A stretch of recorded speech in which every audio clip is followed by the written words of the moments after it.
I will not stop until they know me. I want you all to listen closely before I motherfucking proceed.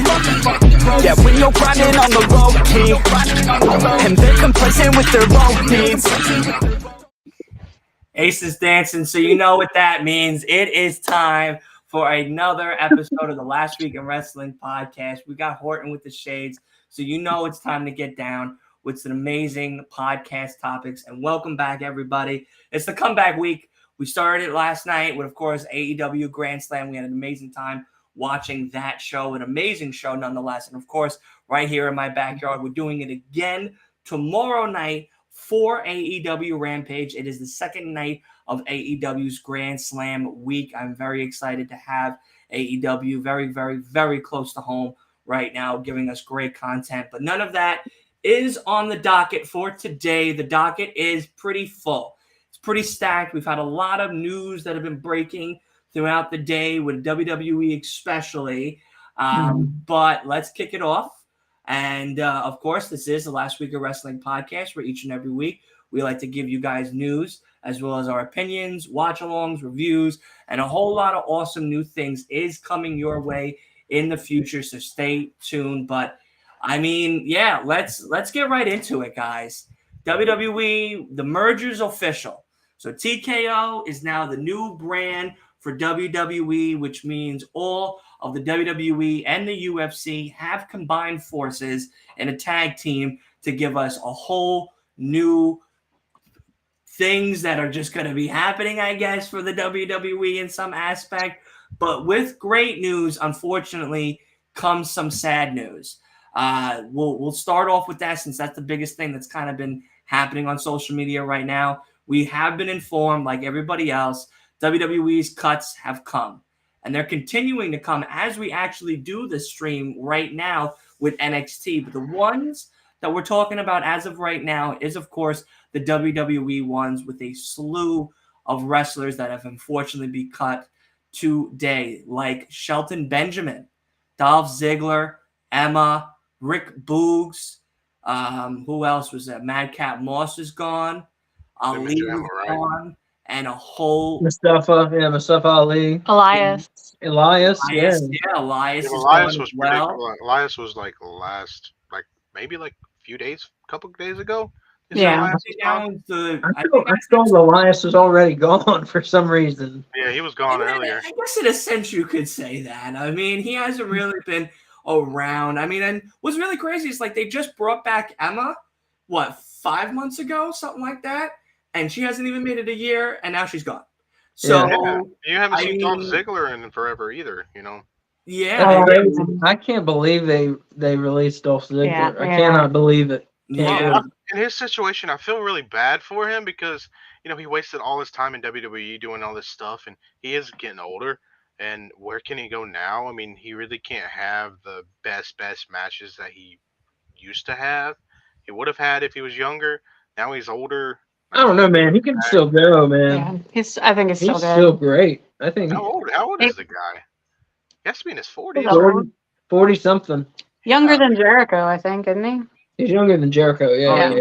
Yeah, but he won't move like he did back in his prime, though. That's the thing. You're right. I mean, you're right. Yeah. He's not at his top, but he's still very good. Yeah, but I think very even high functioning wrestler. Even him not at his he top has the is still skills, good. but like the endurance that it takes for like someone who is older, as I was talking about last night with Jericho versus Sammy Guevara.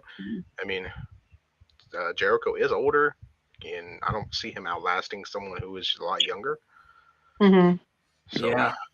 I mean, honestly, the one that really threw me for a loop was Shelton Benjamin, especially with the fact that her business has started to come about and started to expand now with the Street Profits and possibly Bianca Belair joining the team in a heel type of gimmick as what they've been kind of posing for us here lately on SmackDowns and stuff. So it's been pretty crazy to see that now Shelton's gone, Dolph's gone. These are guys that have been in the company for a very, very, very long time. I mean, I remember when Shelton was with Brock Lesnar on that USA tag team kicking off shows, to start off a SmackDown or a Raw. in like the early 2000s before Brock kind of branched off and became the Beast Incarnate and all of that other good stuff. So yeah, it's just really crazy. But let me go get her out of the way because she's starting to be ridiculous. Man, I'll tell you, Shelton's problem, the thing that he should have done and he should have never got rid of, he should have stopped bringing his mama on TV. Shelton was the bomb when he had his mama. He was doing what? See, I wasn't watching I didn't WWE watch that. that. Yeah. Yeah, Shelton Benjamin used to have a little stick where he had his mama come out with him all the time back in the day. Really? It was legit, you know. That's awesome. That's how I was first introduced to Shelton. His mama's boy. So who was the person that shocked you the most that they got rid of? Mustafa Ali, because he's supposed to have a match coming up with Dom, doesn't he? Yeah. He had a match scheduled. Yeah. Yeah. That's what made no sense. So, That tells you right there that Triple H is, hold on the thing, hold on everything, is kind of flipping up a little bit because a lot of the decisions that he made is being turned, just like Mustafa Ali versus Dom. That's not happening now. So yeah, I don't think Triple H has anything to say about any of the cuts. I don't think he has anything to do with that. No, He liked those my cuts. knowledge. I mean, as these mergers happen, these things for corporations and businesses happen, and that's the sad part of it. It's crazy to hear, any type of wrestler, whether it's AEW, Impact, NXT, ROH, WWE, lose the job, especially if they're a hard worker, someone that's been putting food on the table for their families or themselves and being able to branch out. I mean, a lot of these people commit lives to this business. I mean, years of just training and getting out there and in the indies, marketing, going to shows to get their name out there, miles and miles and miles traveled just to get an opportunity to wrestle for someone like an AEW, WWE, or what have you, and then to be cut is very sad. It sucks. It's a very, very bad situation, and I feel really sad for all of them. But, like Shelton, like Dolph, like Emma and Mad Cat Moss and everybody else, Top Dollar was another one, who unfortunately lost his position as well over there. I that's true. I heard that. I thought it was just a running gag, but no. Flop Dollar lost his. Flop Dollar lost his position. Yeah. It sucks. Sorry, I didn't mean to laugh, but no, it's okay. It's all right. But no, I mean, it's sad. It sucks. It really does, because a lot of these guys, and girls have given a lot to the business, and now, unfortunately, the business which will be our little segue topic into the next one, millions or really billions of dollars in a certain deal, now doesn't have the money to pay for a lot of these superstars that are either brand new or getting a push. And now, like you said before, Ali was supposed to be wrestling and NXT No Mercy next Saturday for Dirty Dom's title, but now I guess that idea is gone.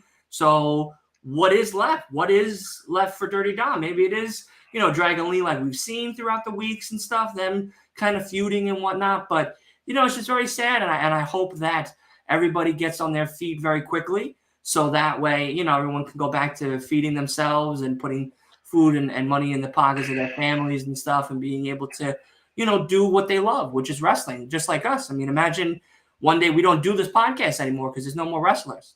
And all of them are gone. They have no jobs. There's no more nothing. Yeah, exactly. That'd be sad too, Asa. There's no nothing. We would just be doing watch-alongs of old shows, which, again, is not a bad idea, but it's just like, we want to see a lot of the new stuff. We want to see the new generations that have been birthed from the other generations that we grew up on and have watched and have been influenced by. And it's just been like, it's been a crazy, crazy journey throughout all of this to see all of this happen. So not for nothing, it's a terrible day, for WWE fans, who have been fans of the superstars that have been let go, and for them, themselves, specifically.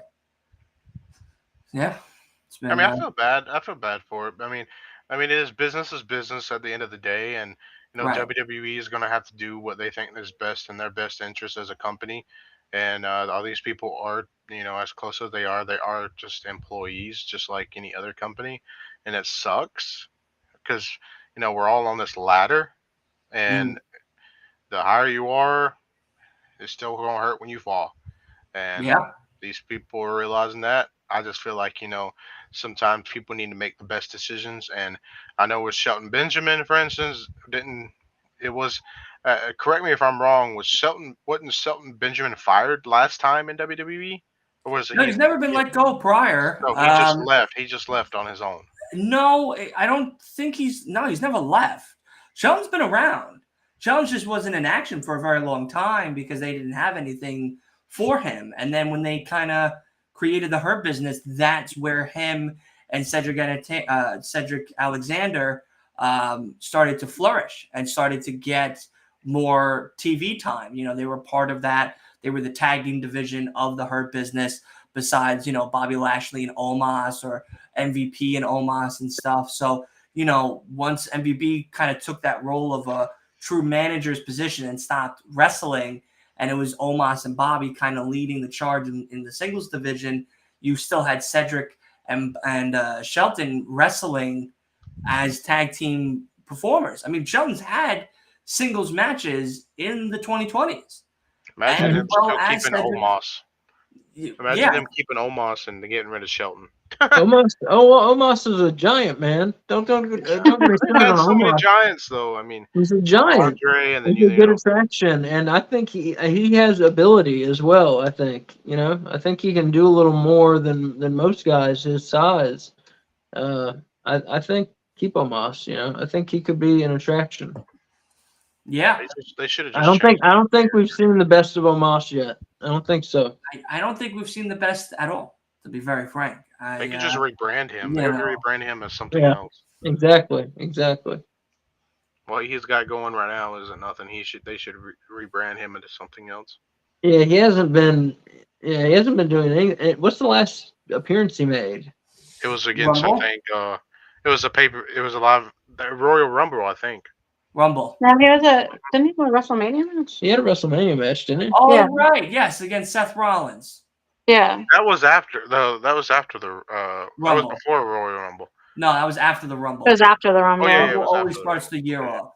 I forgot about Rumble always starts the year off. But yeah, no, I mean, listen, hopefully everyone lands on their feet quickly.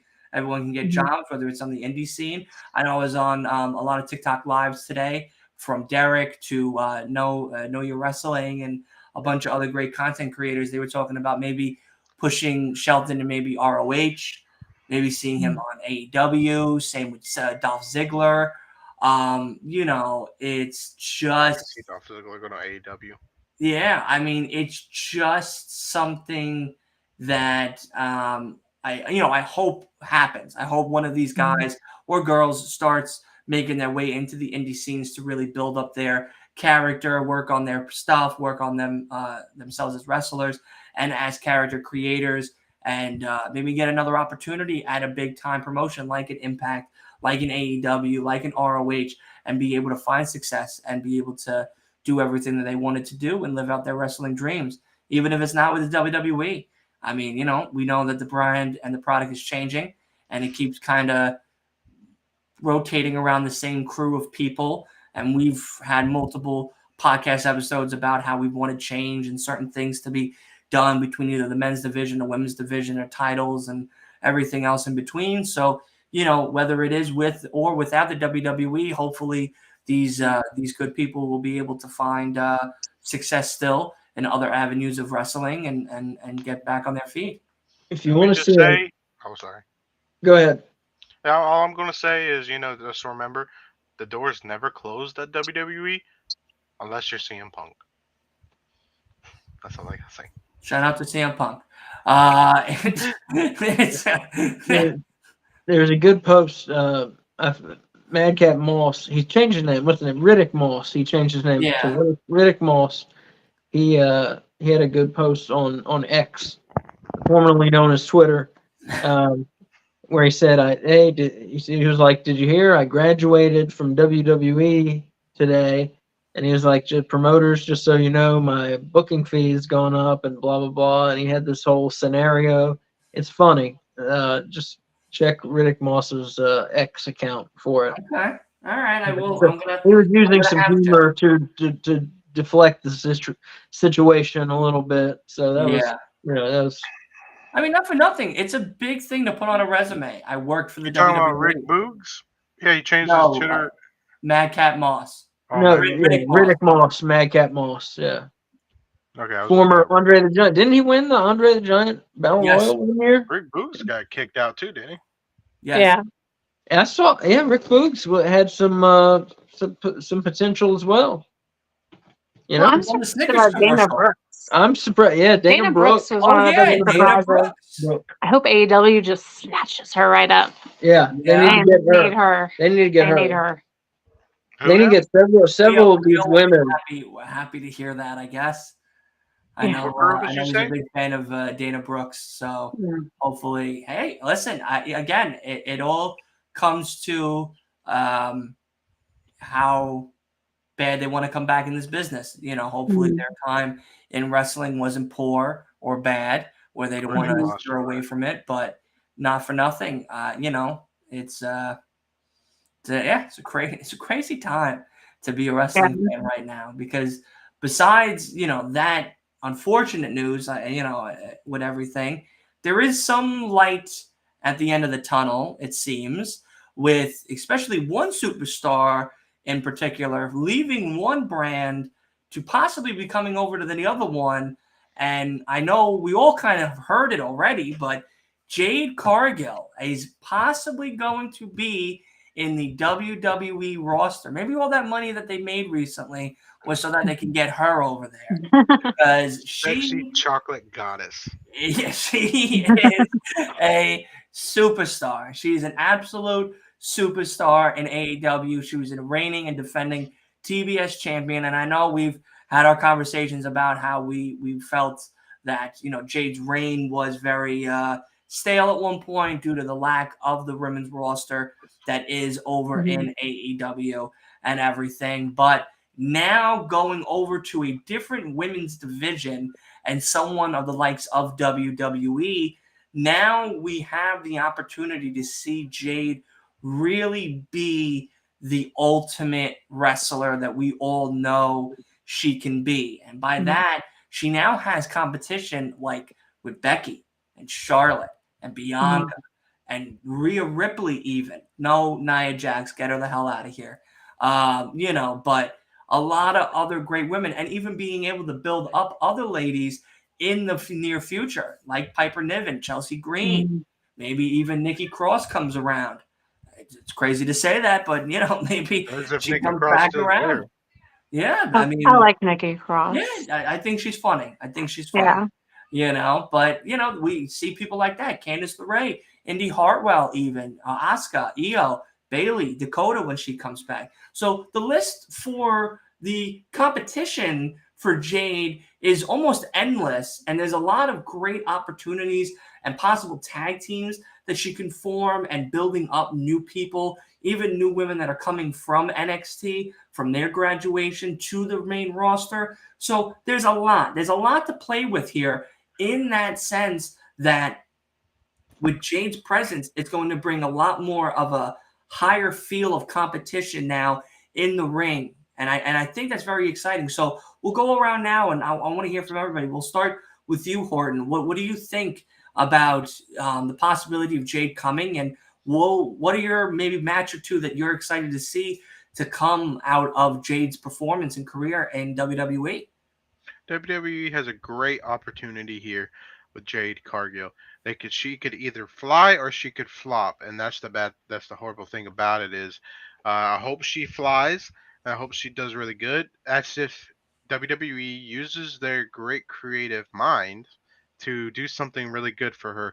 And I think whatever they give her, she's going to take and she's going to run with it. But I'm hoping that they will give her a good reign when she goes there. Maybe possibly do what she did in AEW and have like a, don't lose type of gimmick for a while, show that she's the beast, the bomb, and give her a good match against one of these veterans up there. Don't put her. I mean, if they put her with the newbies and stuff, that's just going to show that she's very new to the wrestling scene when that's not entirely true. And I feel like if they put her with the likes of Becky, possibly, or probably getting one of the, possibly the veterans, whereas some of the ones that may have retired, like for instance, people don't want to say it, but Trish Stratus and Lita coming back and stuff like that. I could probably see a good match between them if they did something like that. And Becky versus Jade would be an amazing match, I believe. And I just hope WWE just doesn't squash this opportunity they have. And I've seen it happen before. And I'm just kind of worried that they might do that with her. And Yeah. Yeah. No, you're absolutely right. They need to make her Goldberg. yeah, For pretty real. much. AEW already did it, but that WWE needs to do it the way they can do it, bigger and better. Yeah. There needs to be. She needs to have the security guards and with her as she enters the ring and all that shit. Yeah. if More they did that, pyro, a grand entrance. More pyro. More pyro. Yeah, more pyro. pyro. More pyro. Pyro's a big deal, man. It indicates what star level you're at, I don't know. They tried doing that we with. should keep track. We should keep track of the pyro. Yeah, they tried doing something You like want to have that a pyro with meter? Matt Hardy. Pyro Yeah, counter? pyro meter. When We Matt should Hardy keep came track. back, he came back to WWE. Matt Hardy, he came back as the broken Matt. He came back as Matt Hardy, and he slowly went into the broken character. But the broken character was so really pushed really really high, as because it was really popular at the time. I was just afraid that if WWE is afraid that if coming from AEW or something like that, if they push her, like for instance they try to push the gimmick like they did with Matt Hardy, then maybe it might not work like it did in AEW. I'm just afraid that they they're afraid of it themselves. Yeah. I don't agree with you guys. So I like Jade in AEW was unstoppable and had this amazing reign, but I never saw her wrestle their top tier women, and so I've never seen her have an amazing match. I've seen her have a lot of squash matches, Yes. and she and Chris Statlander have had some good matches, but I don't put her on the same caliber as Tony Storm and Britt Baker. And no, and then, she's not, but and she so- will. She'll hopefully she will be. I know, I think she will Yeah, be that's- too, but I don't think you can throw her in the ring with a Charlotte and have her be performing on Charlotte's level. I feel like you need to start out a little bit lower than that and build her up. Definitely, yeah, that's what I'm saying. Start her lower, Mhm. but have her beating everyone. Yeah. Yeah. So have her learning. have her some NXT gals, some performance center gals. Mhm. Yeah. Like what they're doing with Dom right now. Build her up small, then Mhm. but don't pull away from the fact that they could possibly have her be like, oh, well, she's still a badass, but she's beating all these women, and then whenever finally she goes against somebody who is very tough and famous, Mhm. then that way they won't be like, and then she wins that match. You're like, oh, well, she talk money where her mouth is.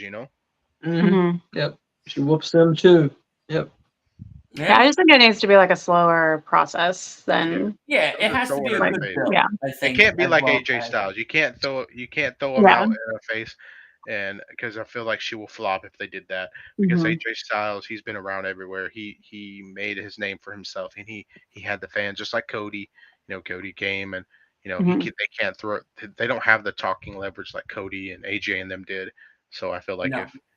they could. No, and I think this is a perfect time for Jade to now work, like you guys are saying, on those other elements to make her a Goldberg-esque type of superstar, wrestling against people like Bianca and Charlotte, maybe in 6-7 months from now, a year from now even, and main eventing big pay-per-views like a Rumble or a WrestleMania, a Survivor Series or something. So getting her around a lot more same leveled wrestling bar women in that ring on a nightly basis, and then having her work on her promo skills in the back and the mic skills and the fans kind of falling in love with her, the new ones, not the ones that are there that already know her like us, like others that are already going to the WWE shows, but other fans that are new, the younger generation that doesn't watch AEW,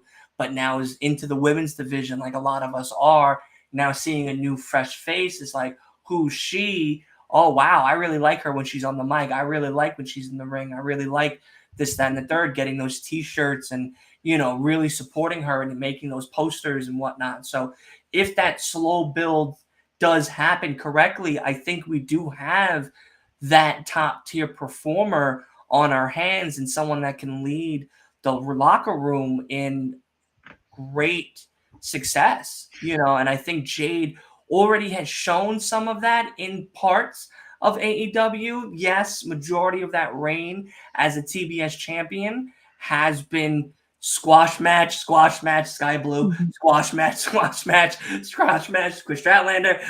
Hasn't really been a lot of competition. Julia Hart, there hasn't really been much to there. It's been very quick and we, I remember having conversations with people. They're like, I can't believe Jade was on TV. There was no point. Like, she didn't even need to come out to wrestle. She could have just hung out in the back and did a promo instead. And we probably would have enjoyed that more than have her come out to wrestle the people that do her makeup. Like, there was no point in that whole style of, I want to be 100 and something, but you're not really wrestling nobody important. You're not wrestling anybody with that same caliber. You're not wrestling anybody with the same stamina that you have. So these matches aren't worthy. These are those squash matches that we've talked about. So now I don't see that happening with someone like Jade. I think that, maybe in the beginning she might have a squash or two to build up that character, that big, ready to go type of character. But as she develops, as she goes on, I do see her going into bigger and more important matches, bigger feuds, more important storylines and story arcs with a lot of these women that also haven't been getting a look, that we've missed on TV and stuff. And then eventually landing in that Lita, Trish Stratus, Charlotte Flair, Becky Lynch, Bianca Belair, because I would love to see Jade and Bianca go at it. I think that can happen. That can be a pay-per-view match. That could be a women's title match that we talk about for years to come. But if it's done right, but like we've all said, it is WWE, mind you. So if it's done right, then we're going to be all right. But if it's done wrong, well, Jade just better just worry about getting her contract out and keeping her name so that WWE doesn't, which is another big thing. I don't know if anybody else has thought of this either. And I believe she's a very smart woman, has a clause in there that states that when I'm done with this contract, if I were to leave, you don't keep my name. Because we know with WWE, they are notorious for keeping the name and you having to change your name. Look at Cesaro is now called Claudio Castagnoli. Chris Jericho is using his actual name, so he doesn't have to worry about something like that. Brock, same. No, that's not his real name. Yeah. His real name's Chris Irvin. Chris Jericho's name is Chris Irvin? Chris Irvin. Seriously? Yeah. But let's not forget that, you got to look at WWE like it's his own entity. So I don't know how he gets to use it, but Jericho's been using that forever in Mexico and Germany and England and WCW. So I don't know how the rights for that work really. Yeah, well, maybe it's in his. WWE didn't create the Jericho name. I guess that's right. No, he brought that over with him. Yeah, that I know, but I always assumed that was his government name. No, almost none of the wrestlers use their real names. Like even if their name, like even Steve Austin, his real name is what the fuck is it? Like that's not his real name, though. Right. I can't think of what it is now, but that's not his real name. Huh. That's interesting. You just blew my mind. I thought Chris Jericho was Chris Jericho since he was born. Yeah, his dad. It's Irvin, or I'm sure it's Irvin or Irvine. It's probably Irvin. Irvine. Irvin. Right. He was wearing his dad's jersey, and you were telling me it was his dad's jersey, and I was like, Jericho's not on the back of that jersey, but that's Yeah, why. his dad played hockey for the New York Rangers. Like we were saying the other night, where he was born in New York because his dad played hockey there. His real name is Stephen James Anderson. Anderson? Who? Yeah. Stone Cold? Stone Cold Steve Austin. Okay. James Stephen J. Anderson. Anderson. Anderson. That doesn't sound right to me. That's no. Hold on, now I gotta Google this too. Yeah, born Stephen James Anderson, December 18th, 1964. His age is 58. Austin, Texas. That doesn't sound right. Asa's consulting a book. Listen, He'll be a minute. all you want. I don't know. This is Wikipedia. So I never trust Wikipedia. No, yeah. Never trust But Wikipedia. Let's not forget though, Stephen James WWE Anderson. Yeah, WWE is its Stephen own James Anderson. Steve Austin, born Stephen James Anderson, December 18th, 1964. Later and formerly Stephen James Williams, better known by his ring name. Williams.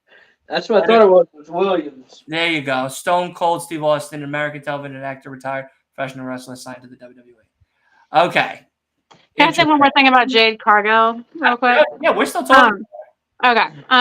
So I don't know if it would be too similar to what they did in AEW, but I feel like he needs a manager to help just make her seem like a bigger deal, have him, because Smart Mark Sterling was just perfect for her, and I don't know if the manager should be the same kind of character, but I feel like to make her seem like this unstoppable force, to have someone there to negotiate contracts for her, and also I haven't seen her do very many promos because it's with Smart Mark Sterling kind of speaking for her a lot of times, and so I just to help the transition and get her on her own feet. Yeah, that's what I was thinking was Paul Heyman would be great if he's managing Roman Reigns and then he takes this other new person. Perfect. That would be absolutely perfect. Absolutely perfect. Jade Cargill, elite. That's a move. Yeah. That's how you make her into a star. Let's not. Now the way you do it though, now that Cade just brought that to my attention, and that's another reason why I said Paul, was I don't like Sterling. Sterling doesn't really do much for me as the manager for Jade. He does a good deal. I like him. I like him too. I don't think he represents her well. I think he's just there for the giggles. I'm not a fan of him. But if Jade comes to WWE, she starts working her way up the chain of command in the women's division, and Paul, he kind of started noticing LA Knight recently, runs into Jade in the back. And now this is after Roman, after the Bloodline, even after Solo, let's say. Now he has to work. Now he's going to change to do something with a woman instead. He runs into Jade and he goes, "Hi, I'm Paul Heyman," and does this whole little spiel. And then we see maybe a week or a month later, Paul coming out with Jade to do all of the negotiations, the contract signings, all of the fun stuff, as Jade just remains to be a superstar. Well, I think that he could do it and still while the Bloodline's still going on. I think he can still, because old managers used to manage a bunch of different wrestlers. It wasn't just that they had one person that they were stuck to, and Roman's there so infrequently. Well, Roman's hopefully. God only knows. This could be 2060 by the time he loses his belt at this stage of the game with his vacations that just keep piling up. He absolutely, he definitely could. But if he wasn't, let's say, I'm just saying, hypothetically, if he wasn't managing anybody and he needs something to do and he's bored, which would be very shocking that Paul Heyman's bored, if he was to, coach or mentor or manage somebody, Jade would be, I think, the perfect fit because he could bring her to that Roman Reigns, that Becky Lynch, Charlotte level immediately. Paul Lee has been the has a reputation as being a man who is ahead of the game in wrestling. Yes. He managed Steve Austin in WCW as a technical wrestler before even he was a Hollywood blonde. He was managing Steve Austin because he saw his potential. He started ECW, of course, ahead of the game, and then WWF, WCW totally copied him with the women and the women fighting and the trashy women and the nudity and the sex and the hardcore and the tables and now what's next? This black woman running through her opponents. Yeah. And I mean, with so few black women in the history of professional wrestling, so few. So like you said, he's the perfect pick to go with her. Perfect. If you bring Sterling, it just doesn't have that same effect. Like, I'm not suggesting that bring Sterling at all. I'm not saying you They'd were. be comparing him way too If you were much to be to like, hey, Paul Heyman. my Paul deal Heyman's is hard I to want to beat. bring him with me because he was my guy over in AEW, and maybe his contract also has ran out because maybe they weren't saying maybe that's what the contract was to begin with her and him. But I'd hope she would be smart enough to be like, look, you did what I needed you to do here. Thank you. Let me venture out. Let me win. Let me fail. Bless you. Thank you. If I win, great. On my own, fantastic. But if I need someone to fill your shoes, I feel like I could find somebody, and to find somebody would be Paul Heyman. And Paul, like everybody, like Asa just said, is that visionary, that absolute. He already know. Like the moment he sees her, he's gonna know that's a star right there. He'll know. He'll know the moment he talks to her, the moment he sees her in the ring. She was at the Performance Center. I guarantee you, he probably saw tape. And if he hasn't saw tape of her at the Performance Center, he saw tape of her at AW, 100%. He's in those sessions. It's not just only Triple H and everybody else. Paul is 100% in those sessions, seeing the new talent that's coming in. Because, who's going to be the opponent for Roman Reigns is really the question. That's the only reason why he's in there. He's trying to find his competitors. I think Paulie is not getting the credit he deserves, because, he's done a lot with the bloodline angle, and people are always talking about Triple H this, Triple H that. And I think Heyman has been doing, Heyman and was it Michael? Michael Hayes. Michael Hayes is a genius. I've been doing a lot with the bloodline angle. Let's not forget, WWE is its own entity, and a lot of times the problem is when someone like Jade comes over, you can't compare. It's hard to compare WWE with AEW and other wrestling because WWE has really taken a step away from the whole idea of wrestling. I know they still wrestle, but it's an entertainment. It's considered entertainment. And Jade fits the entertainment. That's the thing. That's why one of our big guys, the what's his name? Yeah, him. LA Knight. Yeah, LA Knight. That's the reason why I don't know why I could remember his dang name. LA Knight. That's the reason why LA Knight did so good when he got in. When they started pushing him, it's because he's great on the mic, and he was great on the mic when he was in Impact, and that's what he had. Even though in Impact, his wrestling skills weren't all too great, but he was still good on the mic. And that's who prospers when they come to WWE. If you're good on the mic, but you need a little work on the wrestling, then they will help you along the way. But if you're good on the wrestling and sucky on the mic, it's just very hard to play with you. It is. That's actually a really great point, Horton. That's actually a really good point because it is true. Like if, you could have a superstar like, LA Knight who's amazing on the mic, but if he sucks as a wrestler, he's not selling, he's not putting over, he's not being that team player in the ring with his opponent and really making the fans drawn into the match, then it's hard to put him in those higher pressure situations, those title opportunities, those money-making moments that we'd want to see someone like him be able to be a part of.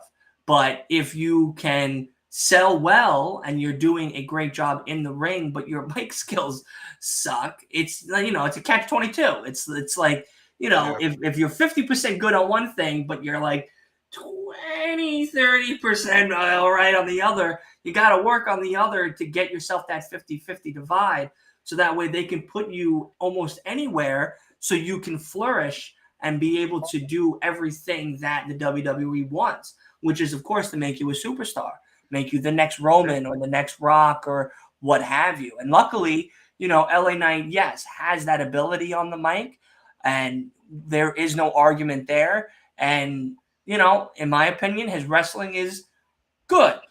Yeah. It's not great. It's not great, yeah. But it's good. It's good enough to sell me on him and him winning matches. And I think if you can do that and you still have that mic presence, that's where that leniency of pushing you to stardom is okay to do.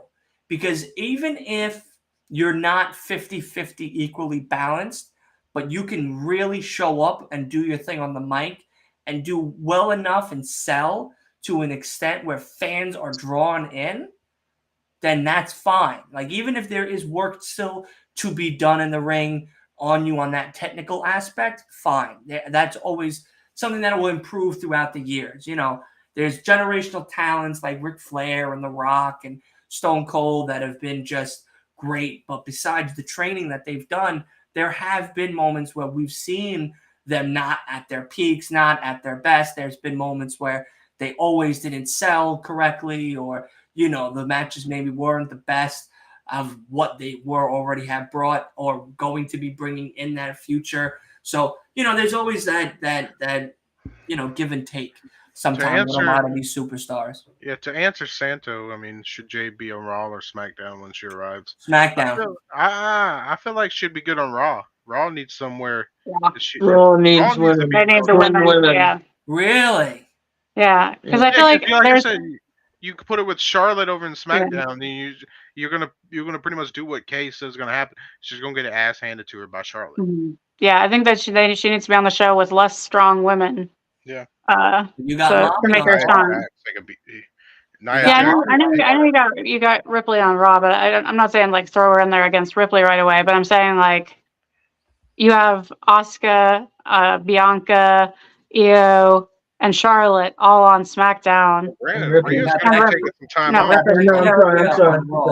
Rhea's about to get married, so she's gonna be taking some time off. So yeah, she's about to get married. Congratulations, Rhea, by the way.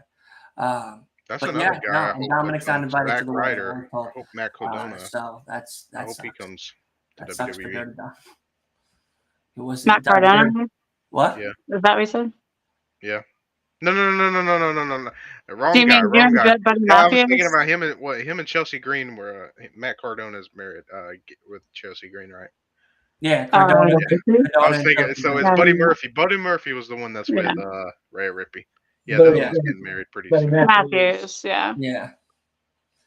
Yeah, Jay, I don't think Dirty Dom's though invited to the wedding. I think Buddy's still upset about all that would the be funny as hell if he goes though. That's hilarious.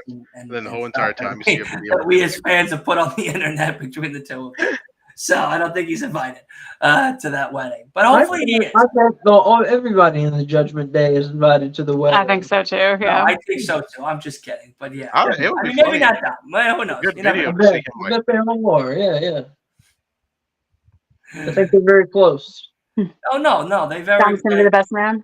No, not that close, but I think they're very. That would be wild to see Buddy Matthews and right next to him is fucking Dominic as the best man. Oh man, the internet would go wild. I honestly, you know who I think the best man's going to be? Malachi.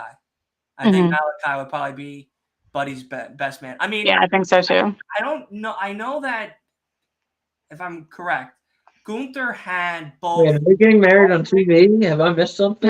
No. This is real life. This is off TV. Okay. No, because they're friends in real life. We're booking real life. All right. Yeah, this is real life stuff. Gunther, I know, had Ludwig Kaiser and Da Vinci at his wedding, and I think they were a part of the groomsmen, but I don't think either one of them was the best man. I think it was his actual like friend from like middle school or something that he's known for like 20 years or something. But it would be really funny to see Dominic next to Buddy Matthews as the best man. I would die. I would die. That's internet worthy for a lifetime right there. But no, I mean, it could be cool to see like Malachi up there, or Aleister Black now, as he's called in AEW. No, he's called Malachi Black and Malachi. Okay, Aleister was in WWE. Aleister was WWE. Yeah, no, Malachi is in as Buddy's best man. I mean, or he has a friend from pre-K that he's known for 30 years. You know, so anything is possible. Anything is possible. But what is really, really crazy, because and the next set of topics, this is something that kind of leads into that. But WWE and Fox will be ending their SmackDown contract October of next year. So everybody's been in uproar. Where are they going to go? Are they going to go to cable? They're going to be primetime. They're going to be on Amazon. They're going to be where they're going to be. Well, as of today, unfortunately, despite the midst of the sadness of the WWE cuts, SmackDown, come next year, will be joining. As of now, they're joining, unless Raw and NXT are not going to be on the same network. SmackDown will be joining the USA Network going forward, which means the USA Network now has Monday Night Raw, NXT, and Friday Night SmackDown. And for all you cable providers out there, that means you have now 3 primetime shows of wrestling on cable TV, which is huge. This hasn't been done since the 90s. USA Network was the only network that did Raw, or Raw was War, way back in the day. And SmackDown was on Pix 11, and before that it was UPN. If you really want to date yourself, it was UPN 11. So this is big. This is really big news, because now we have this new merger with TKO, and now we have a big unstoppable promotion brand named SmackDown coming over to Raw, which has been dominating USA Network for 30 plus years, and NXT as well on there too. So this is really big, because now you have all of these brands almost meshing back together from this crazy brand split that they supposedly did in the beginning of the year, or semi-beginning of the year, whenever that crazy 2-day brand split idea came about for us as fans. But I want to hear from everybody. What do you guys think of this happening? This also brought in about $1 billion worth in revenue and money for the company. So in retrospect, they fired a bunch of people that they almost could have kept if they knew, or maybe they did know, but they still wanted to let them go anyway, had these people still work for them with all of this new money coming in. So we'll start with you, Kay. What do you think of all of that? I mean, it's pretty crazy. Yeah, so I think it's a good deal for them. I think it speaks volumes that the USA wants them enough to get 5 hours of wrestling from them. 7. But I feel bad for the poor people that are wrestling fans, because now there's no antenna channels that you can get wrestling on. So I feel like they kind of are, not that a lot of people use those like satellite antennas, but some people do. And so I feel like they're kind of restricting their audience to a higher income bracket. And that was, I don't know why that was my first thought, but that was my first thought when I heard it. I was like, oh, so it's only going to be on cable now. So I found that a little bit surprising. Just because like they're normally pretty good about spanning income ranges, like especially like with like their merchandise and stuff, like they have lower end merchandise as well as like the higher end things. And so I don't know. I was just find it a little bit surprising. I think it means that they're probably going to stick with Peacock. I'm hoping. Hopefully. Okay, yeah. There is that rumor, like you said.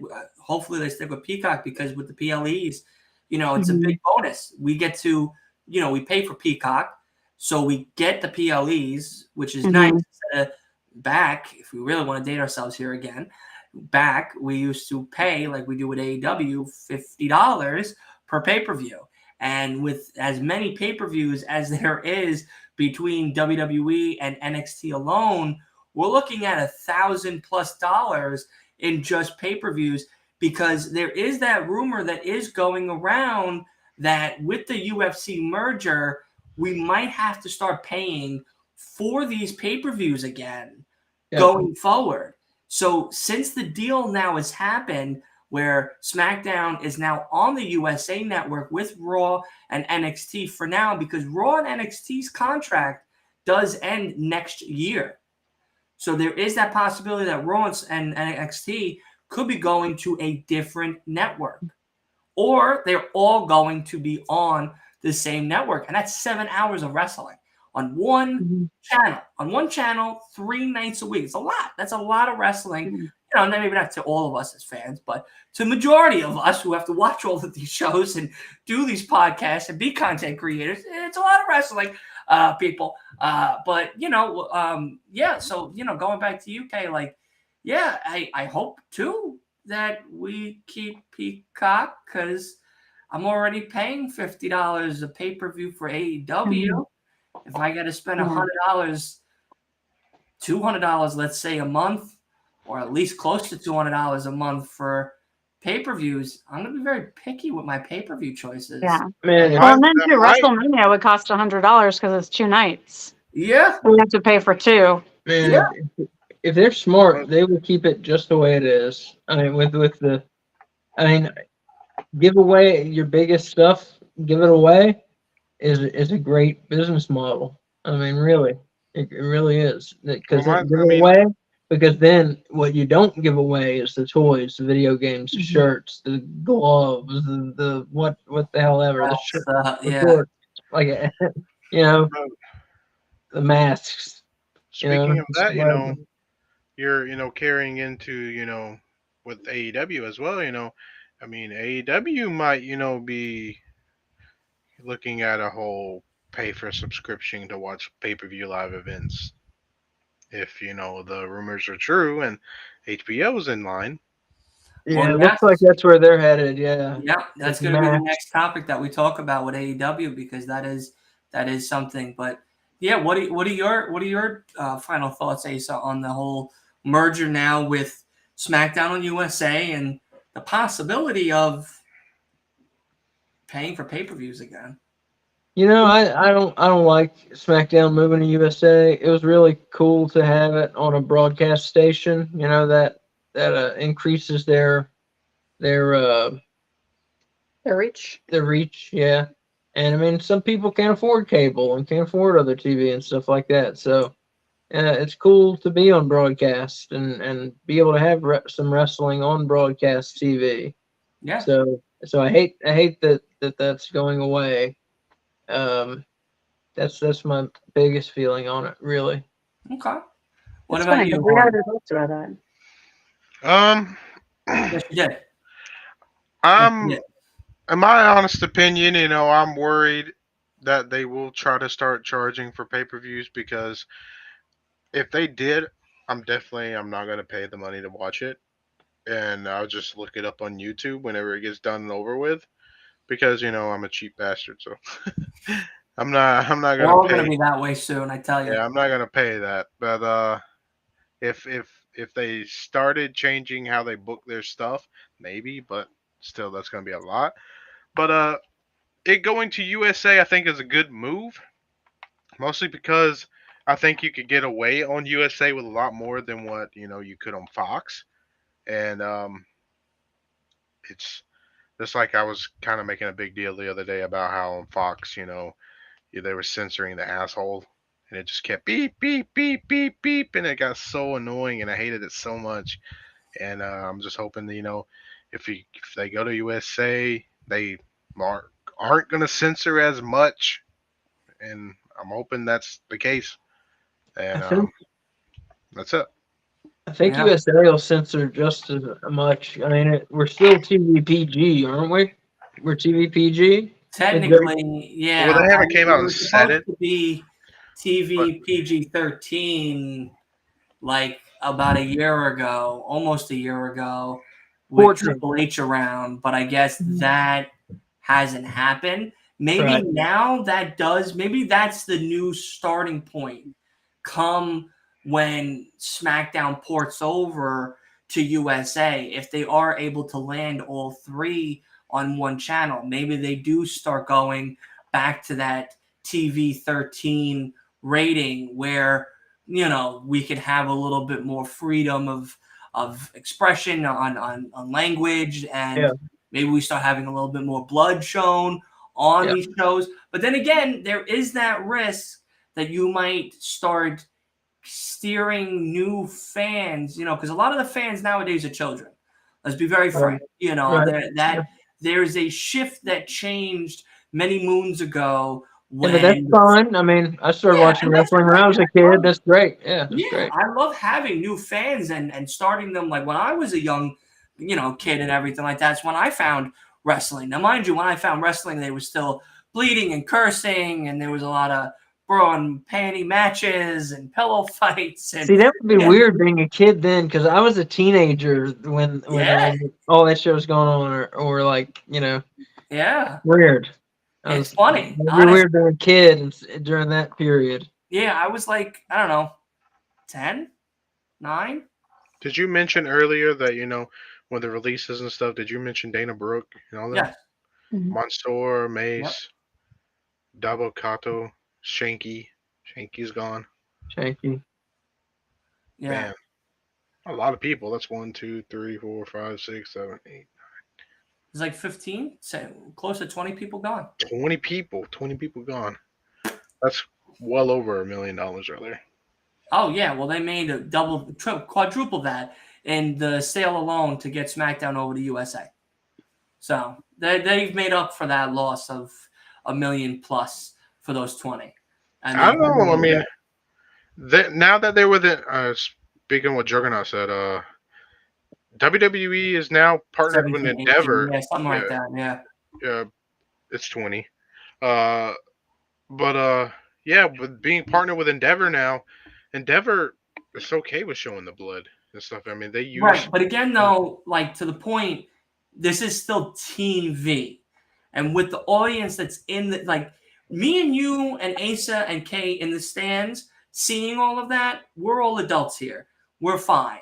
But having little Timmy or little Julia watching Seth Rollins' head be split open and he's gushing blood on a Monday at 8 o'clock at night, I don't think the parents are going to be like, well, this is not what I signed up for. I'm expecting John Cena to come out in his Fruity Pebbles shirts and his little slogan and everyone's dancing and cheering and all this other kumbaya. I didn't expect all of this blood, Valentine's Day massacre scenes across my eyeballs right now. Like this is just, I feel like I'm a witness to a murder right now. Like it's bad. So, that's the audience now that is still in the seats. Those are the asses that are being put in those seats nowadays. They're twice the age of what we were many moons ago that are now watching the product now that has changed insurmountably throughout the years. I mean, we've seen they're weak. Let's just say it. They're weak. Well, yeah. I mean, yeah. Okay. I'm happy. You know what I mean? Someone had to say it. But yeah, I mean, it's a different generation.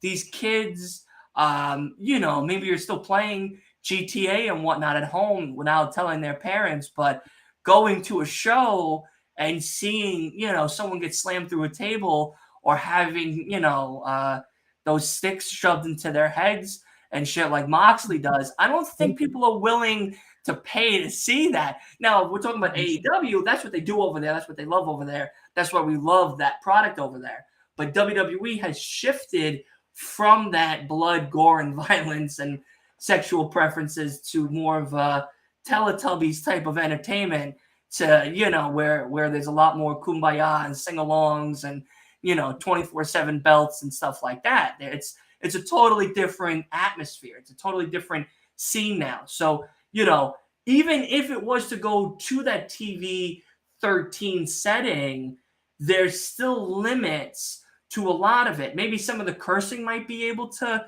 slip through the cracks, but maybe a lot of the graphics that we'd want to see don't slip through the cracks still.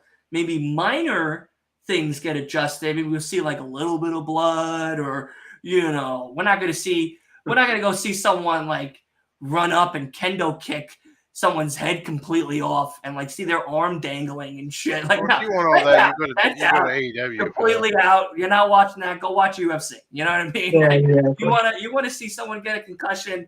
Go watch UFC. You know what I mean? Like, go watch the boxing. Go watch UFC. That is what that's. UFC. Oh, listen, it's crazy. It's crazy. But as we wrap up this portion of the show, we're going to take a quick word from our sponsors and get right back into the show briefly to talk about all things AEW. All right? So bear with us because I did a video ad, so God only knows how good this is going to be. Like I said, I hopefully did well. That's all I pray for, that I did well. So, all right, we'll be back shortly. It's like a minute, right? About a minute, something like that, I hope. All right, we'll see. Streaming platform that we use right here at the Last Week in Wrestling podcast each and every weekday to bring you guys all amazing content, whether it's podcasts, whether it's watch-alongs, whether it's reviews, whatever it is, whenever it is, I'm using Restream, because on top of all of those great features, there's even more great features, just like multiple streaming on multiple different platforms all at the same time, allowing your friends who come on and other guests to stream onto their platforms to build and create even a bigger community, plus all these other little things that happen right when you hit that affiliate link and you save $10. That's right, $10 on your first month subscription, like I did when I signed up for Restream. And I tell you now, I have never been happier. So what are you guys waiting for? I'm calling all my content creators out there. Whether you're a gamer, a streamer, a podcaster, what have you, when have you, use that link. Let them know that DiMacho Nacho from the Last Week in Wrestling podcast sent you. DiMacho Nacho here to let you guys know WWE and us finally tag teamed up to give you guys an exclusive link to the WWE shop where you can shop the hottest in gear, merch, title belts, and a whole lot more. Plus, they even added WWE NFL exclusive title belts and tailgate stuff for this football season. So go ahead, hit that affiliate link right there, and make sure you tell them the Last Week in Wrestling podcast sent you for the hottest and coolest new things that are happening over on the WWE shop. Plus, every time you get to the WWE shop, they're dropping awesome deals like 25% off, 30% off, even 50% off, including free shipping. So go ahead. What are you waiting for? Get your new gear right now using that affiliate link right there, and make sure you tell them the Last Week in Wrestling podcast sent you. I think I did terrible. Sexy beast. Yeah, I think I did terrible on that. No. I'm not gonna lie to you. We gotta talk about it for a brief minute, because that was the first time I ever did a video ad. Normally, like, I've done a few in the past. I was very lucky in the beginning of doing the podcast. We got offered from W Energy to promote their energy drink. They're like all organic, all clean, all natural. Like, it's like G Fuel, but a lot more of like natural ingredients and stuff like that. Powder in the beginning. And I did audio is very easy. I could do a blind. I could sit here and just stare at a wall and do it. But I tell you now, and I tell everybody here that's watching this or will watch this later on, I did 30 takes for each set because I kept screwing up my words and sentences so bad that it was so annoying. I was like, you know what? I'm just not even going to do this anymore. Like, you want an honest opinion on it? What? Do you want an honest opinion? Yes. I loved it. I thought it was pretty good. Thank you. I think you did a really good job. I'm missing music. Only thing I'm missing. The only issue I have to say is your blind kept distracting me. Yeah, I know. Well, I got a crappy Gotta one. get that fixed. The only thing I would say is you did a very good job, but your frame, you're like cutting your chin off sometimes. Yeah. Yeah. All right. Well, I'm not redoing them. So Oh, this is all you I get. think you did a good job with no butt. I'm not putting a butt on that I statement. appreciate Yeah, it. No, you did a good job. You did a really good job. No, I I'm appreciate just, it.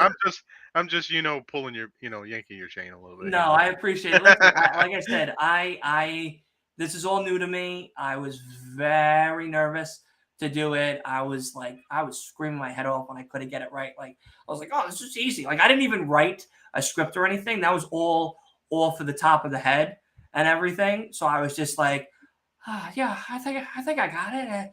It shouldn't be that hard. Like I say it all the time in the intros. Like now you just gotta do it one time and not have to listen to me do it 40 times throughout the streams and stuff. I do. But now it's it's done. It's over with. I just gotta add music. I know I gotta add music too. I do it on TikTok all the time when I'm like, I have my phone, I'm making a video, and it's like, hey guys, my name is Horton, and this is the Horton Show, and you're the, dang it.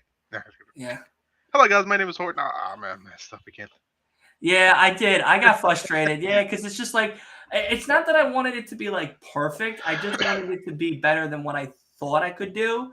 So just having it and doing it and everything, I was just like, oh, all right. So, but no, yeah, that was it. So it's only gonna be for the podcast, everybody, that you'll have to see that beautiful face do those videos, the video ahead and stuff. And if we get more, then unfortunately more will come. But otherwise, we'll stick with those two and hopefully get some solid feedback and some new people hanging out with us on the channel. But let's get into AEW topics because there is a few to talk about. But I'm gonna start with a fun one, and everything because we're gonna kind of go into the other one that we kind of started talking about with WWE, but Asa is very known, at least as of lately, with title management. So this topic here was dedicated to him to talk about AEW titles. And we're going to have a little time to talk. And I'm going to let him have the floor for a little bit to talk about how he would do the title management for AEW. I didn't know if you knew that was what I meant by title management. Wow, I didn't have a plan. I was not ready for this. Oh my god! Like you kept talking about that for like 7 hours with no prompting. Yeah, if it's gonna be 7 hours, let me get a book, okay? Yeah. I hope everyone has a snack. It's gonna be a while. The first thing I would do is the trios and 6-man titles. Merge those. The 6-man titles in Ring of Honor are like worthless, so just merge those with the AEW. Thank you. Merge those. What else do we got? But you are okay. I'm gonna interrupt you. It's on your rant. You're someone who cares about lineage and belts. Yeah. The Ring of Honor 6-man belts are older than the AEW trios belts. Yeah, but right now they mean nothing. The Ring of Honor belts don't mean anything. Like we don't want Ring of Honor. I'm sure Kay's probably heard it like 1,000 times, so she could probably say it too. Oh, I know. I listen to their podcast on a weekly basis, so I know that she is. So what was funny when I was making the show notes, I was trying to think of like a good second question, and I was like, it would be funny if we just talked about title belts, and I thought about it for like a little while, and I was like. Yeah, but I kind of want to let him like prepare himself a little bit, and I was like, you know what? Nah, this is gonna be a fun surprise. So guess what, buddy? You're starting off the topics for this. I'm doing my ciphering. Yeah. Okay. Let's see. Little peek behind the curtain of how Asa would like to do some of this stuff for AEW, which is good because as I listen to you guys and the junkies and all the other podcasts that I consume myself with each and every day on a daily basis, like having you guys on, having those like topics that you seem to have really fun conversations about, I want to have in so that way, even for new members that don't know who you guys are or people that maybe know who you are but haven't been able to listen to your podcast or whatnot, now they can. This is kind of like almost a little bit of a a pod episode for them as well to listen. So that's why there's multiple reasons why I selected this topic. One was to see if he was on the spot, was like, oh, man, I'm so ready for this. Yeah. Like, I've been waiting for this all night, but yeah. So, Asa, whenever you're ready, man, I'm ready for it. So first, before I get into anything, I want to say there are 3, 4, 5, 6. All right, no. All right, 1, 2, 3. 5, 6. Hope everybody got their snack and Red Bull ready, because I tell you now, it's going to be a little bit of an episode. 18, 19. With the Ring of Honor people running around on AEW TV now, there are 19 people with championship belts in AEW. 19 people with belts. That's ridiculous. It's unprecedented. Let me see your list. Get away. Yeah, It's unprecedented in professional wrestling to have 19 people with belts in your company. It's unprecedented to even have fucking 15. They've totally gone over the limit. I don't know what he's thinking. The championship belts are now like just meaningless props. They've got to do something. Seriously, they've got to get rid of some of these belts. Yes. The 6-man, the trios, merge them. The women's, merge them. Disagree. Let's see. We got the World Television. Okay, so wait. So the 6-man and the trios merge. The women's merge. The World Television title for Ring of Honor, merge that with the TNT title Christian and Luchasaurus have there. That seems like a good one. The Pure title for Ring of Honor, we're actually going to keep because I like that one. Mm-hmm. I like the rules. He's keeping one belt because he likes the rules of the belt stipulation. Yeah, I like the rules. The World Tag Team, we're gonna merge them. And then so now we got left. Here's what we got left after we do all these unifications, and it'll be a big event, obviously. The Battle of the Belts, really. Yeah. Exactly. So something like that. You're keeping the ROH World Championship. No. We're gonna merge. We're gonna merge it. So there will be no Ring of Honor Championship anymore. Except the Pure. We're getting rid of Ring of Honor. Basically, this is my plan. I hate We're getting rid of Ring of Honor. We're getting rid of a whole company that has been around for so fucking long. Yeah, we're getting rid of Ring of Honor. I love this. So, right, we merged the 6-man with the trios, merged the 2 women's titles. We merged the World Heavyweight title for both companies. So we got Eddie Kingston versus MJF. That'll be a big one to see who's the real world champion. Wait, hold on, Dylan. Who would your heart be supporting if it was MJF versus Eddie Kingston? New York versus New York. There's shit in the woods. It's MJF. Okay, just checking. You can see Kay sitting there like, who did I marry? I know, he's a monster. We got the World Television title. So we got Samoa Joe is going to go up against Luchasaurus. That'll be awesome. Samoa Joe is the World Television title is going to face Luchasaurus, the TNT champion, in AEW, and unify those and call it the World Television title. Are you keeping TNT? That's just stupid. Are you keeping the international title? Just in a second. I'm gonna get there. Okay. So okay. I already know what he's doing with the international title. I already know what he's doing. He's already told us 40 times about it. I already know what he's doing with it. I can't wait to hear it. I can't wait to hear it. Sending John Moxley to Japan. Because he's like, you're right. So here's what we got. After the big unification show, here's what's left. Oh, God. This is it's the AEW Trios, AEW Women's, AEW World, AEW International, the TBS title, the AEW World Tag Team, and the Ring of Honor Pure. Just one Ring of Honor title left, which we're gonna rename it the AEW Pure Championship.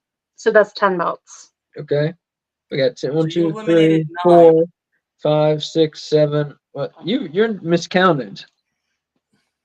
3.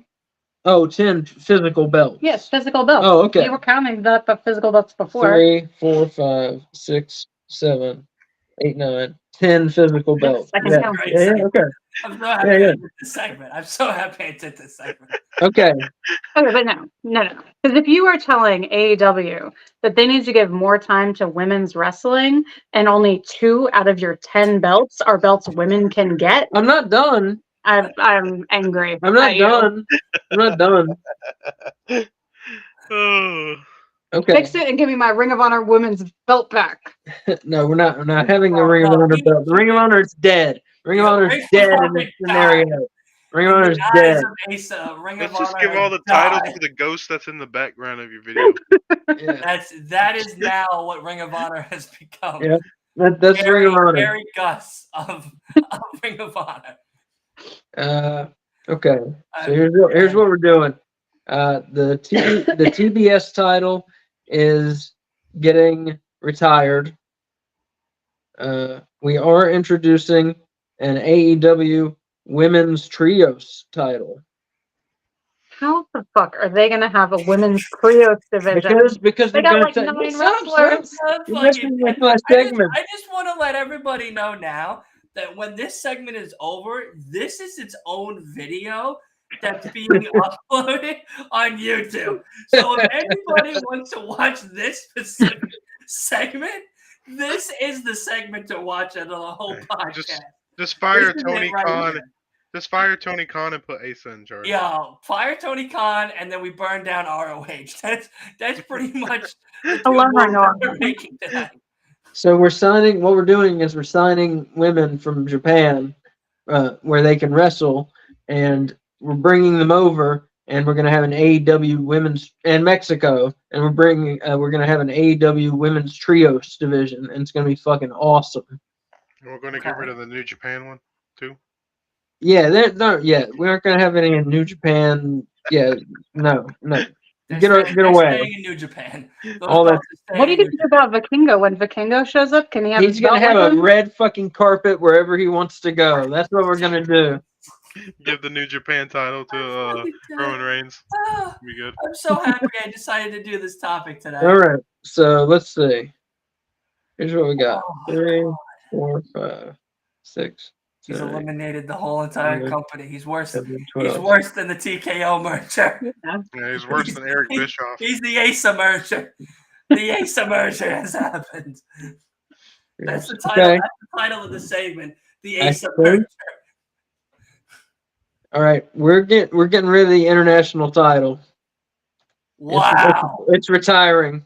Wow. Yeah. Wow. Why would Wait you a get rid of that second. and keep the TNT?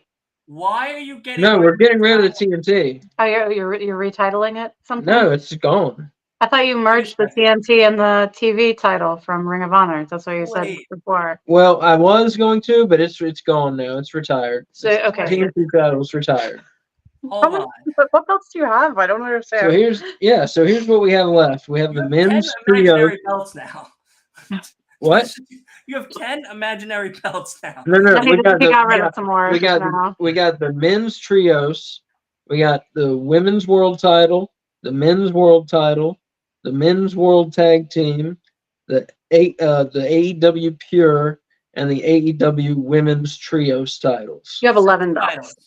So that is what we're doing, and we're adding one belt.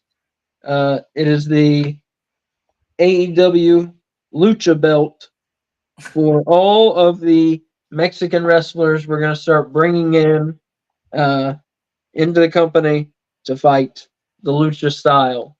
And if you don't fight the Lucha style, you can't be in the match. So That's a terrible belt idea. no. It's a great belt idea. You're gonna give Gus back there the spooky. I just want to let you know that this is just part 1. I'm giving you 5 parts to this segment. This We're gonna let you have after the segment. We're gonna let you go like a week or two and really think on this, and then when you're ready, we'll come back to this topic for part 2. So here's what we got. I think I'm done. We've got the men's trios titles, and what we're doing is we're changing the rule where now if you go out of the ring, your teammate can just come in without tagging. It's an auto tag. It's an auto tag, exactly. So keep fast pace. Like Spider-Man 2. Women's world title, men's world title, the men's world tag team titles, the AEW Pure title, because the Pure matches with their rules are really interesting. With you only have so many rope breaks you can use, and there are judges in case it goes to the time limit, and it's just a really interesting They're awesome type of match. Yeah. It is a very good title. And now we got the AEW Women's Trios title because of all the new women we're going to bring in. And the AEW Lucha title because of all the Lucha men we're going to bring in. So we've got 1, 2, 3, 4, 5, 6, 7, 8, 9, 10, 11. We got 12 people with belts instead of 19. So look, to show I'm taking out my own title. The AEW Lucha title is going. So we got 11. I got rid of the Lucha title. The women's title? Okay. The Lucha title I got rid of. Okay. I said the women's title. Yeah, we got the women's title. Still, we got the women's title and the women's trios title. I'm going to let you in part 2 tell us what you would want to do with the title management for AEW. Okay. So you're going to be the star of the part 2 thing because we're going to let you two guys go at it with the title management. And then at the end of the 4 parts or whatever this part battle is going to be, we're going to let the fans decide what promotion sounds crazier. I mean, absolutely nuts. Wait, crazier or better? Wait, we're going for good. Hey, crazy could be good, Crazy could be good. Yeah, I hate everything he said, so I'll have a lot to say. I'm excited. I think it sounds awesome. I'm excited to see it. I really am because this truly was probably my favorite segment of the night. I'm like actively mad at you for wanting to get rid of Ring of Honor. Yeah, we cut it down from 19 fucking motherfuckers with belts. You cut out a whole entire historical promotion. Yeah, we're right. You took out. You didn't cut just 20 people. You cut like 60 plus the staff and the creators and you just fired Dalton Castle is what you just did. No. We're gonna have another show. Dalton Castle. It's gonna be AEW. So you're adding another television show. So there's 4 now. Yeah. Okay, but still the same number of belts. Yes. So there's going to be 1 world championship title for 4 shows. Yes. Yeah, it's a very important title. 1 world champion. I can't wait to hear yours. 1 world champion. Okay. Who has to fight 1 and only. Show? Who has to be on each show? I can't wait. Can't be on every show every week, but it can be available for every show. All right, let's get rid of Tony Khan and get Asa. Yes. All right, you got one. You got one in Thank your you, pocket Horton. right there. Horton's in. I don't know yet. I gotta hear Kay's first, and then I want to hear the 2 rebuttals, and then I'll have to make a decision because it's just. I mean, you fired a whole entire company. Like you came in. I didn't fire them. No. We absorbed. The company is gone, but we kept the wrestlers. We kept the wrestlers, but not the staff. We got. Yeah, the staff could just go. You fired all the staff because they don't have jobs now because Ring of Honor doesn't exist. We kept the staff. We kept everybody. There's still a TV show and stuff. Asa is the staff. He's the writer. He's the director. He's the booker. He's the CEO. He's the truck driver. He's the guy that sets up the ring, takes down the ring. He's the makeup artist. He's everybody. Asa is the guy. He is the one. You'll be like, well, Yeah. speaking of, In the what you words got of plans with the NXT. title, what would you like for dinner? He is him. That I absolutely love that segment. But no, we definitely need to hear a rebuttal from Kay. And who is going to lead this new AEW into glory? Oh my You, god, I didn't say Roderick Who is Strong. going down the road? if you say Robert Strong, I'm totally out. Yeah. I'm not saying Roderick Strong. Dustin Okay. Rhodes. Who is leading them down the path to glory? It's going to be Swerve Strickland, Oh, that's a good choice. I'm okay first with that Black choice. Yeah, World I definitely Champion need to hear for AEW. Yeah, And I then don't know about that choice. Oh yeah, Oh, I agree with that choice. Swerve I think Strickland, Swerve and needs the belt. have the baby faces chase him, and just build him as just this, That's the super- only not stupid part of his plan. Oh.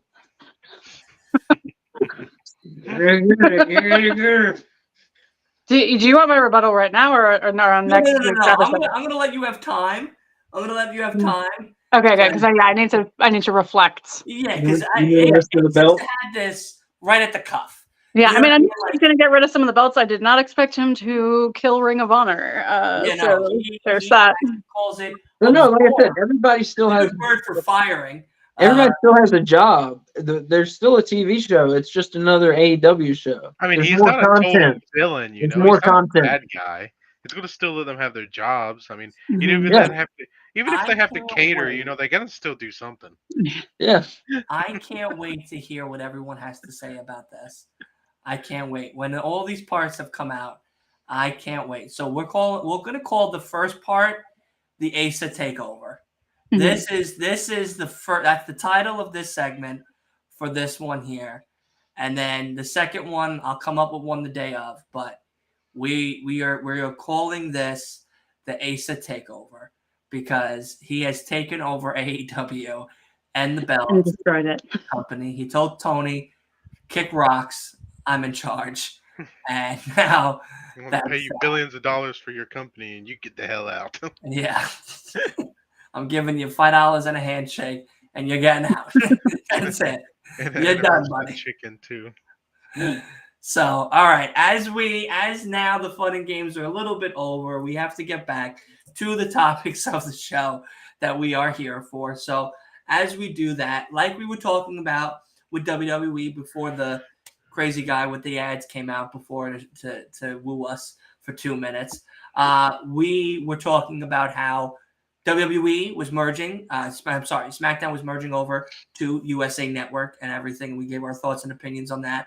But the other thing that has been circulating in the trenches of the wrestling community is the fact that AEW and Warner Brothers, since they are teamed up, they are most likely or possibly highly going to be on HBO Max, which could be a good thing. It could be a bad thing. Now, some of the stipulations we've already seen start to happen, like we have no more wrestlers coming in, having any type of contact with the fans if they're bleeding. A lot of the blood is going to be kind of down on the regular shows, as well as some of the shows are going to be a little bit modified to a little bit more of a TV-esque type of thing. There's still going to be that raw and tenacity and integrity and everything, but in general, there's still going to be those moments of,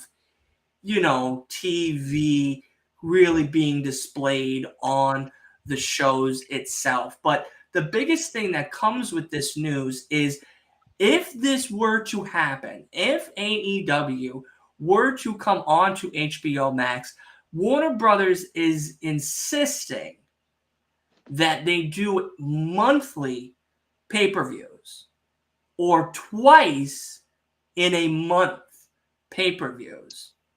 So that means if it's a monthly pay-per-view, it is about a 2 to roughly 3 week build, then pay-per-view, or a 2-week build, then pay-per-view. And for some fans, it's cool, great. loves pay-per-views, wants to see them, loves when they happen. Other fans, like maybe ourselves, we'll see what everyone has to say, but like ourselves, maybe wants a little more build. I know Asa just had the takeover, but some people like builds and stories and some of the belts, not all of them, but some of them are nice to look at once in a while. Look, he's already getting mad. So, but we'll start with you guys. We'll start with Kay and Asa. If we were to go to HBO Max and we were to see multiple pay-per-views being pumped out every single month, the only other bonus factor is that it would be on HBO Max, meaning there would be no more $50 purchases for the pay-per-views. And with a lot of us who have busy schedules or home with a house and wife and kids and everything, if you miss it Sunday, you can watch it whenever you like again. Yeah. So that is some of the perks you do get with something like an HBO Max streaming service. So for you guys, as content creators, as fans, we all do these watch-alongs together. Is this something that you're happy to hear? More pay-per-views with maybe a better rewatchability rating? Or is that something you don't want and you'd rather keep it to the every month or two schedule that we have now with these pay-per-views? So I'm going to go first because Asa and I have differing opinions on this also. I didn't know that. Because we've talked about it before. So I am fine with the 12. Why am I the only one listening to your podcast? Come on. Apparently Asa doesn't listen either. I remember now. Yeah, I remember now. So I'm fine with the 12 pay-per-views a year. I feel like AEW already does 12 pay-per-views a year. They just don't charge for them because they have all of these like little special shows like Grand Slam or Fighter Fest or Winter is Coming, or I'm sure I'm missing like 7 more. And yes, part of the reason why AEW is so great is because they have these pay-per-view quality shows on television for free. And so I just feel like if you just make those the pay-per-views, you're not changing the product at all. Plus, like, let's be honest, they don't really start building the stories for their pay-per-views until like maybe a week and a half out, and that's maybe. So it's not going to change how they tell stories in AEW, although maybe they should change how they tell stories. But I also, like, I'm not a big story person, like, which is why I love Ring of Honor, because it's just like straight wrestling. So, I mean, I'm fine if there's not story build. I know not all wrestling fans feel that way. But I think it's a good thing. I think not having to pay $50 per pay-per-view is good. I think being able to rewatch matches, like I would love to see that Kenny Omega Will Ospreay match again, but they haven't sold the DVD yet for Forbidden Door 2. So yeah, to be able to just pay a monthly service and rewatch all the AEW pay-per-views instead of buying them, I would be down with that. Yeah, so look, half and half. I'm glad it's going to HBO or Max, I guess it's called, the service. HBO Max, correct. Glad it's going to HBO Max because of what Kay said. Yeah, you can watch it the next day, or 2 days later, 4 days later, whatever. That's cool. It's nice to be able to rewatch pay-per-views. You can't do it now unless you buy the Blu-ray or whatever, or the DVD rather. So that's cool. But 12 a year, that's too many for me. I don't even like WWE personally. I don't even like them doing 12 a year. I think they should do like 5 or 6 per year and really make it a special thing. I know they're never going back to 5 or 6. I know they're never going back. It's going to be 12. I realize that, but I wish it were 5 or 6. The other part why I like this going to HBO Max, it means that I will get to watch The Sopranos. So go through that again. That was a good show. Yeah, that's a great show. Go ahead. You're good. I'm done. That was all. I thought there was more to that sentence than what you said. He's just excited to watch The Sopranos. Hey, listen, I try to fit it in at least once, sometimes twice a year. You know what I mean? As a true New Yorker and Italian. It's it's like Christmas. Honestly, you gotta put it in there, or going to church. Whatever's that thing you gotta always do all the time. But Horton, what do you got to say to all of that? Because I actually found the AEW New Japan Forbidden Door 2023 here for 25. It's $25 for the DVD. Yes. Where? It's called WrestlingDVDsAreUs.com, and it's $25, and it has all the matches that we saw at Forbidden Door: Athena, Billy Starks, including 0 Hour. Wow, I didn't know. I'm reading the back of the thing. Yeah, they have the 0 Hour matches, and then they have the actual Forbidden Door: Will Ospreay and Kenny Bryanson, and I can't read the guy's name. What the hell was it? That's Ibushi. No, is it Ibushi? Okada. There it is. I was about to say Moneymaker Okada. Punk and Kojima, MJF and Ibushi or Takahashi, whatever his name was, the foreman for the thing. So yeah, no, it's available. I didn't know. Is that like a bootleg version, or is that like the official? It looks like a bootleg version. I'm not gonna lie to you. It's also a bootleg to me. Yeah. But the AEW shop. I don't think they have it yet because they just released. Yeah, go ahead and check. Oh, okay. I am. Yeah, I'm checking. But as Are I'm checking, you buying right now? Okay. Horton, what do you have to say for AEW coming to HBO Max? I mean, I think it's a good thing because I don't like paying 50 something bucks for every pay-per-view. I mean, Don't blame you. back in the day, when I was a kid, I couldn't afford all that, so I missed out, and it sucked when I got older. I mean, it still sucks because I have to pay $50 now. But I'm glad that WWE did the thing with Peacock, so I'm hoping that this could be AEW's chance to do that, because I think it opens up a new door for them to make a whole lot more money. Because I mean, more and more people's going to watch it. Because for me, if I didn't have to, if I could just easily pay like $15 a month for a streaming service and watch AEW pay-per-view live event, that will be great, because that gives me a chance to watch it and I could talk about it. And then there's plenty of people out there who's probably a lot like me, who doesn't want to buy all that stuff, and then but they don't mind paying a little bit less and watching it they're going to go on and talk about it, and more people go, oh look, I want to watch it, and then it's going to open up a big door. AEW could possibly get off a bunch new people coming in, like a bunch of traffic, and they actually could compete on a bigger specter, like WWE, on WWE's level. Because right now, everyone says, oh, AEW, but WWE is a little here and AEW is still like right here. Now if they got HBO contract and they started paying, letting us watch it without having to pay a big, they might move to AEW up here. WWE is still up on top. They're bringing. I'm just hoping that's what they can do for it. Okay. Yeah, I mean, all in all, I kind of agree with everybody's opinion. Not for nothing, it is a lot to tackle on. We as content creators, at least I speak for myself when I say this, but as a content creator, we're booking and scheduling pay-per-view watch-alongs on top of the TV watch-alongs, on top of the podcast.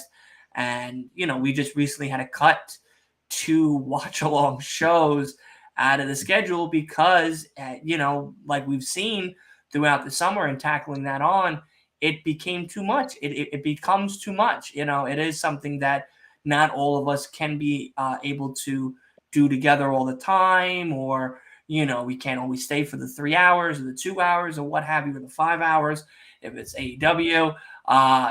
So there's a lot that goes into things like that. But having that ability to rewatch it is exciting because, as someone who pays for it on Bleacher Report, you only get a certain amount of time to rewatch it. And then after that certain amount of time, you have to rebuy it again for almost the same price, which is pretty it's crazy. cheaper. It's lower. It's lower. It is a little lower, but it's the fact of the matter that if I were to buy, if I like for us three, us four, we know as Xbox fans, we buy something on the Xbox marketplace, we own it. It's our copy now. We can play it and uninstall it and install it as much as we want. With movies, if you rent the movie, you only have it for like 2 days or whatnot. But if you buy the movie, you have it until you don't ever have to watch it again. I mean, it's in your library, but it's there. So, AEW, if they didn't do the whole HBO Max thing, that's something that they should figure out and have a feature with, whether it's an app through AEW, like they have with AEW Plus for their international fans to watch the TV shows, where if you were to sign up for AEW Plus, you get a discount on the pay-per-views. So instead of 50, maybe it's 40. And you also get to keep that digital video in your library on this app. So if you want to go and show your neighbor, your girlfriend, your boyfriend, your mom, your dad, your sister, your cat, your dog, oh, you got to watch Kenny Omega and Will Ospreay. You got to watch the CM Punk match. You got to watch this. You now have that ability to do that. And yes, many people are going to say, well, you could just go on YouTube and watch that. Yeah, but it's not the same, because after that, and that other match coming or before it was also really good, you now have to search it up and do all of that. And it's just becomes a hassle. But if you have that ability to have it right at your fingertips, and now with the technology we have nowadays, it's very seamless. It's very easy to get a hold of these things. That should be something that has developed, that should be done. I'm shocked that AEW doesn't do a subscription like they do with Ring of Honor, where you get the access to 1 million plus worth of hours of content from previous Ring of Honors and pay-per-views and stuff, and you get pay-per-views, and when you buy them, I believe you get to keep them and you can rewatch them whenever you want. So, that ability is a useful tool to fans like us, and the casual fans or the new fans that are coming to something like AEW.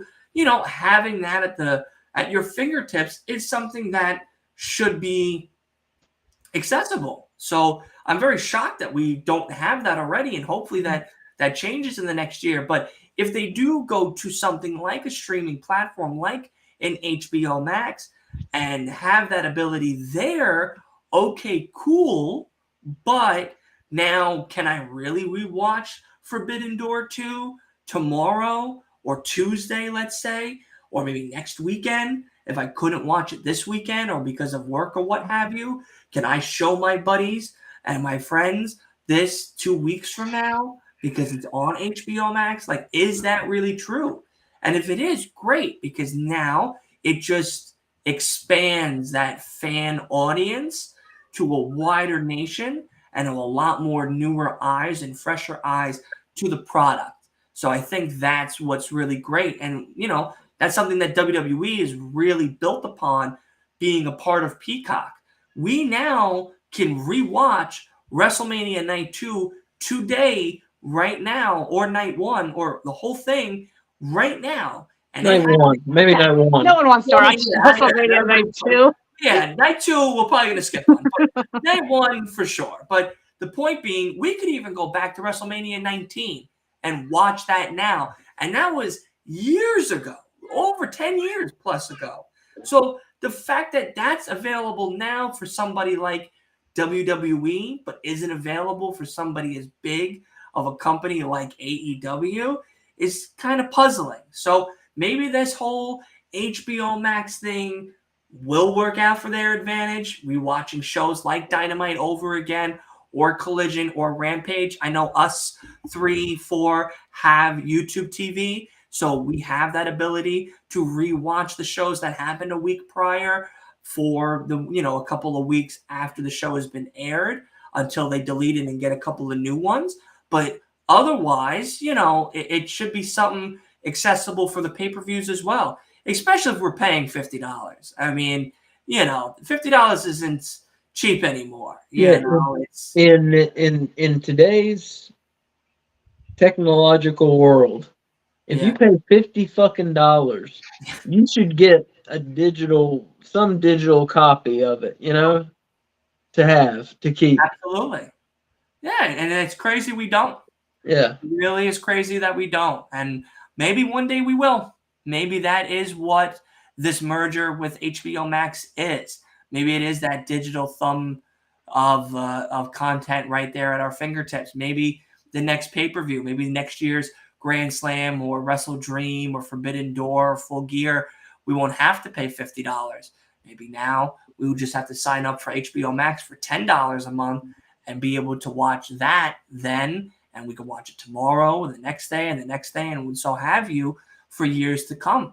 And maybe that is that digital thumb drive of that file, that $50 worth, now accessible to multiple platforms wherever you go across the nation. So hopefully that happens. Hopefully we finally get to that point. I hope so. Now we aren't. We still have to pay. We still got to pay for it. I'm sorry. We still got to pay for it. It's $50. By the way, $50 next Sunday for Wrestle Dream. We all got to pay for it. You know what I mean? So it sucks. But nonetheless, that is it for us today. Thank you, of course, to everybody coming and hanging out with us right here on the stream. Thank you to everybody in the chat. Jugs, Sean, of course, Santos, of course, the lovely couple themselves, Kay and Asa. And the Asa takeover has happened. Part 1 is in the books. We shall see what comes of this. I'm telling you now, buddy, you are being cut and put on your own solo dolo video for this. So I'm sending you the same. I'm going to send you the file as well with the thumbnail if you want to put it on your thing too, because this is definitely worth it. And of course, thank you, Horton, for hanging out with us again. And then the only big news, I guess, that we can say is I know Asa has something that he wants to talk about that's happening this Saturday. But Friday. Oh, yeah, go ahead. Saturday, yeah. No, he was going to say something about Friday, right? Yeah. Well, tomorrow night, we're not doing SmackDown. Like I said last night, we are not doing any more coverage on Monday Night Raw or SmackDown. The WWE TV show watch-alongs are out. No more. We're not doing them. I'm sorry. It's done. But we're still going to cover the WWE pay-per-views, so don't be too sad because they're going to be coming in just as hot as AEW. But tomorrow night is Rampage. It's a 2-hour special of Rampage. And I believe everybody here in the little boxes here are coming, hopefully, maybe Grand Slam Rampage. So maybe some shit going down. Yeah. Wait, it's taped. It's taped. Yeah, no. Okay. But yeah, no spoilers, Wolf. Listen, so we will be doing the live watch along for the show tomorrow night about 9:45 p.m. Eastern time right here on the Last Week in Wrestling podcast. And then, of course, Saturday, after this big announcement that Ace is going to be saying, it is Collision. We are doing Collision watch along right after Ace's thing. So Asa, take it away, baby. Tell me what we got. So Saturday at 4:30, we are going to do a watch along of WCW Halloween Havoc. Hey, there it is. Halloween Havoc. We're gonna watch this Saturday. We're gonna watch Halloween Havoc 1995, where the main event is World Champion Hulk Hogan defending his belt against the Giant out of the Dungeon of Doom. All these cartoony bad guys who are out to get Hulk Hogan's belt from him. And also, they have a monster truck sumo match where there's a Hulk Hogan monster truck painted with Hulk Hogan, and he's driving it. And there's a giant monster truck just airbrushed with a giant all over it, and he's driving it. They're locked together. They're on top of a roof of a building, and then they have to push each other out of a circle like a sumo wrestling match, but with monster trucks. So you can't miss this. And the Giant is the big show. Yes. Yeah. So, don't know him as the Giant. So it's all happening. It's all happening on our YouTube channel. Saturday at 4:30. Come join us. We're gonna press play around 4:40. You know, we're gonna let people come and we'll have chit chat and then we'll all press play at the same time at 4:40 and watch Halloween Havoc 1995. So yeah, Saturday 4:30. Come and join us, please. Thank you. And I have one other announcement. I didn't really tell anybody else, but we're gonna make an announcement here. I guess I'm notorious, I guess, for making announcements at this stage of the game. But no more audio podcasts. We're done. No mas. No more. We are only doing video. That is it. No more audio. It is only here on the channel for your podcast. So your watch-alongs, your podcasts, your reviews, everything else is going straight to the YouTube channels themselves. There is going to be no more digital audio versions or renders of the podcast here on YouTube, on Spotify, on Apple Music, or anything like that. It's just, we're already here on YouTube, and we've seen that we've very much flourished here on YouTube by doing this type of thing here than what we were doing on the audio. And the audio, yes, we had our good moments. We had some very big things that happened. We were, big in a couple of big countries and stuff, but nonetheless, we are going to convert only to video format going forward as of today for our podcast. There will be no more Spotify. There will be no more Apple Pods. They are done. It is only on the YouTube channel. So now you have to come by. Now you have to subscribe. Now you have to put on those post notifications so you never miss an episode or a live stream or anything else we do here on the channel, because this is now your new home for all podcasts and everything else related. So thank you all. I appreciate everyone's time. I appreciate everyone hanging out with us on a Thursday. I know Thursdays is a weird day to do a podcast, but everyone else is doing them the rest of the week, so I said Thursdays, why not? But yeah, so that's it. Have a good night, everybody. Thanks to everybody in the chat. Thank you to everybody on the live streams and everybody coming in and hanging out with us now. And we shall see everybody tomorrow night for AEW Rampage. Grand Slam Rampage. Wow. Yeah. Wow. I'm not even burnt out, but I guess I'm burnt out. All righty. Have a good night, everybody. Let's wave to the camera now. And Horton, you better wave this time, okay? Because I saw it. You didn't wave. I promise you didn't wave. All right.